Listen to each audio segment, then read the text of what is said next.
본 말씀을 통해서 긴급 믿음이라는 제목으로 하나님의 말씀을 증거하겠습니다. 예상치 않았던 이 급박한 일이 생기게 되면 평소와는 달리 긴급히 실행할 일들이 있습니다. 어떤 재난 대응 시스템이 잘 갖춰져 있으면 평상시처럼 잘 행동하다가도 어떠한 위기가 혹은 재난이 닥쳤을 때 모든 행동들을 스톱을 하고 그 상황 가운데 필요한 긴급 조치들을 하는 것이 그 생명을 지키는 길입니다. 우리 신앙생활 가운데서 여러 가지 크고 작은 일들이 많이 일어나고 마치 사고와도 같은, 화재와도 같고 재난과도 같은 그런 일들이 빈번하게 되는데, 그러한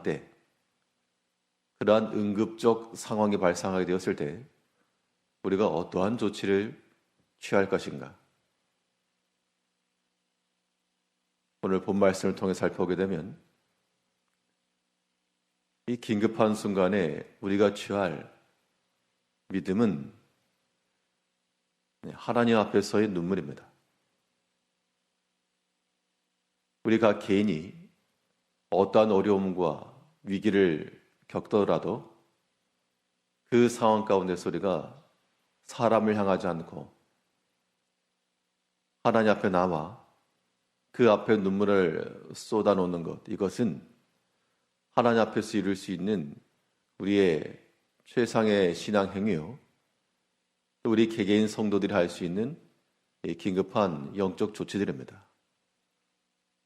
사람이 피를 흘려 쓰러져 있으면 일단 긴급 조치를 취해야 되는 것처럼 우리가 큰 위기나 고난이나 아픔을 당하였을 때 그때 하나님 앞에 나와 우리의 눈물이 있어야 됩니다. 오늘 본문 18절에 보게 되면 땅 안에 피를 가리우지 말라. 나의 부르짖음으로 쉴 곳이 없게 되기를 원하노라. 지금 나의 증인이 하늘에 계시고 나의 보인이 높은 데 계시니라. 나의 친구는 나를 조롱하나 내 눈은 하나님을 향하여 눈물을 흘리고. 지금 욥이 처한 이 기막힌 상황 가운데서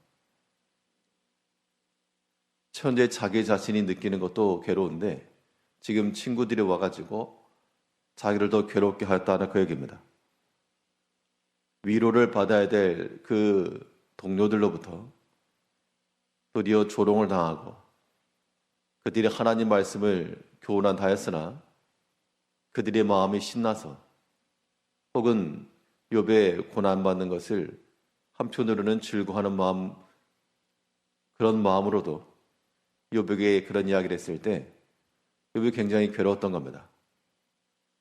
그 고통과 고난의 때에 이 욥이 보인 그 반응이라고 하는 것은 친구들이 비록 나를 조롱하나 나는 하나님께 눈물을 흘린다. 20절에서 나의 친구는 나를 조롱하나 내 눈은 하나님을 향하여 눈물을 흘리고. 눈물을 흘린다라고 하는 것은 강하기 때문에 흘리는 게 아니라 약하기 때문에 흘리는 겁니다. 참 신기하게도 이 눈물이라고 하는 것 자체는 내가 힘이 없고 부족하고 약하기 때문에 흘리는 것인데, 그런데 이러한 눈물에 이기는 힘이 있다는 겁니다. 이게 신비입니다. 그래서 성경에서 말하기를 우리가 겸손해야 되고 낮아져야 되고, 이런 교훈을 주시는 것도 낮아지고 겸손한 것 자체가 다른 사람에 비해서는 실패와도 같고 부끄럽고 그런 것이긴 한데, 그런데 거기에 힘이 있다는 겁니다. 여기서 말하는 눈물이라고 하는 것이 눈에서 꼭 눈물을 흘려야만 눈물이 아니라 우리 영적 상태가 눈물을 흘리는 것과도 같은 그러한 낮은 마음, 혹은 하나님을 향한 간절한 도움, 기대, 이런 것들이 필요한 겁니다. 우리가 기도를 하는 것도 마찬가지입니다. 어떤 때에는 우리 마음이 여유롭고 평화로워서 참 즐거운 마음으로, 감사의 마음으로 하나님 앞에 구하기도 하지만, 기도라고 하는 그것이 반반이어서 하나님 앞에 감사가 넘쳐서 참 즐거운 마음으로 행하는 것이 절반이라면, 또 절반은 마음이 괴로워서 하는 겁니다. 내게 힘이 없고 실력이 없고 내가 감당할 만한 그러한 능력이 되지 않아서 하나님 앞에서의 우리 한없이 낮아짐과 하나님의 도우심을 구하는 마음으로 흘리는,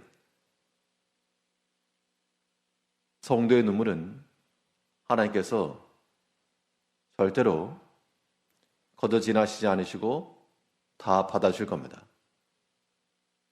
사람도 인지상정이 있어서 누군가가 눈물을 흘리며 이야기를 하거나 도움을 구할 때 그걸 외면하기 쉽지 않습니다.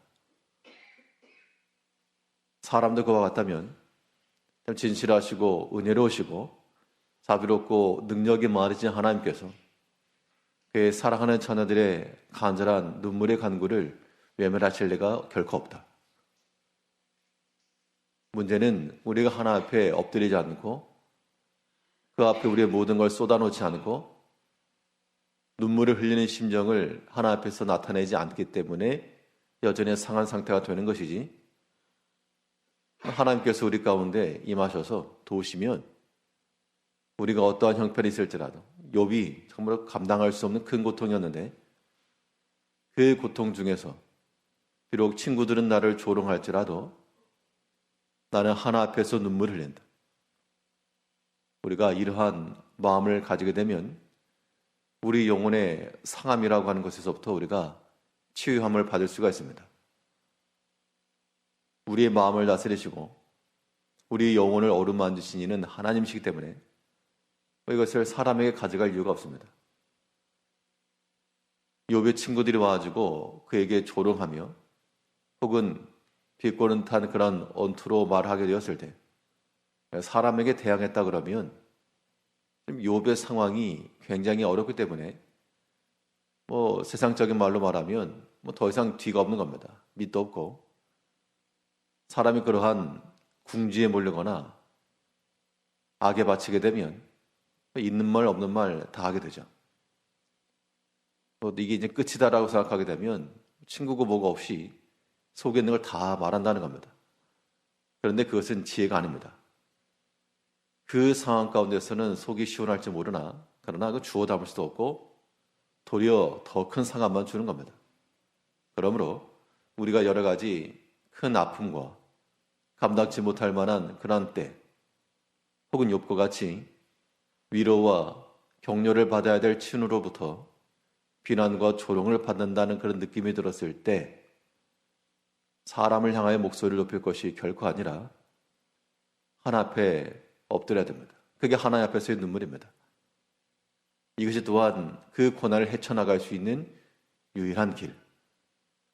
그래서 우리 모든 성도님들께서 다 개개인마다, 가정마다 우리가 눈물 없이 살아갈 수 있는 사람은 아무도 없으나 우리의 심령을 하나님께 아뢰시고, 그러면 자비의 하나님께서 우리 성도들의 간구와 그 눈물을 보시고 그 눈물을 땅에 떨어지지 않도록 받아주시고 하나님의 선악간에 도와줄 것이 분명합니다.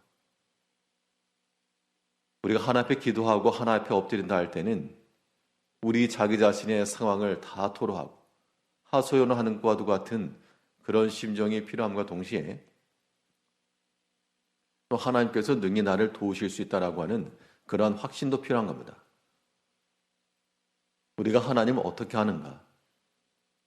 내가 알고 있는 하나님은 어떤 하나님이신가? 라고 하는 그런 신앙의 고백들이 중요한데, 비록 내가 고난 가운데 있고 내 능력이 미치 못하여 어려움을 당할지라도 하나님께는 능히 가능하다라고 하는 그 믿음 자체를 무너뜨려서는 절대 안 됩니다.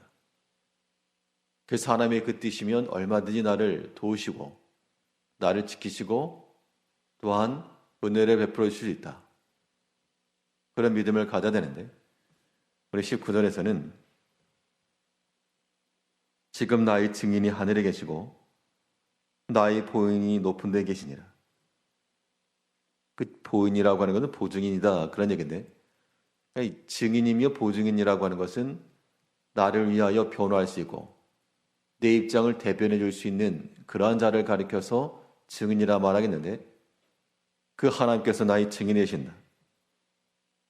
21절에서는 사람과 하나님 사이와 인자와 그 이웃 사이에 변백하시기를 원하노니 변백하신다라고 하는 것은 변호한다 그 얘기입니다. 그러니까 하나님 사이에서나 하나님과 사람 사이에서나 사람과 사람 사이에서나 하나님께서 변호하여 주시길 원한다. 억울한 게 있다는 겁니다. 상한 마음이 있다는 얘기죠. 그럴 때라도 사람의 생각을 가지고 서로 다투거나 감정을 가지고 이야기하는 것이 아니라 비록 친구는 나를 조롱하나 나는 하나 앞에 눈물을 흘리니 내 마음을 알아주시고 내 상황을 지켜주실 그 하나님께 지금 호소하고 있는 겁니다. 하나님께서는 또한 능히 나를 변호하실 수가 있다. 변호할 수 있다라고 하는 것은 그 하나님의 능력과 그 힘 안에서 내가 안정을 취하겠다 그런 얘기입니다. 나를 대신해서 싸워주시고 나를 대신해서 말해주시고 또한 나를 대신해서 평안케 하실 나의 변호자시요 또한 보호자이신 하나님 믿는 겁니다. 우리가 원치 아니하는 긴급한 상황은 날마다 존재할 수 있으나 우리는 그때마다 긴급 믿음을 가지고 응급 좋지 않은 그런 심정으로 우리가 헤쳐나가야 됩니다. 고난의 때, 어려움의 때일지라도 하나님 앞에서의 우리 모든 눈물을 흘리며 또 하나님께서 능히 나를 변호하시고 보호하실 것을 믿고 하나님 앞에 간구하며 하나님을 철저히 의지하며 나아가는 모든 고난과 역경이라도 능히 이기며 살아갈 수 있는 성도님들 되시길 바라겠습니다. 기도하겠습니다.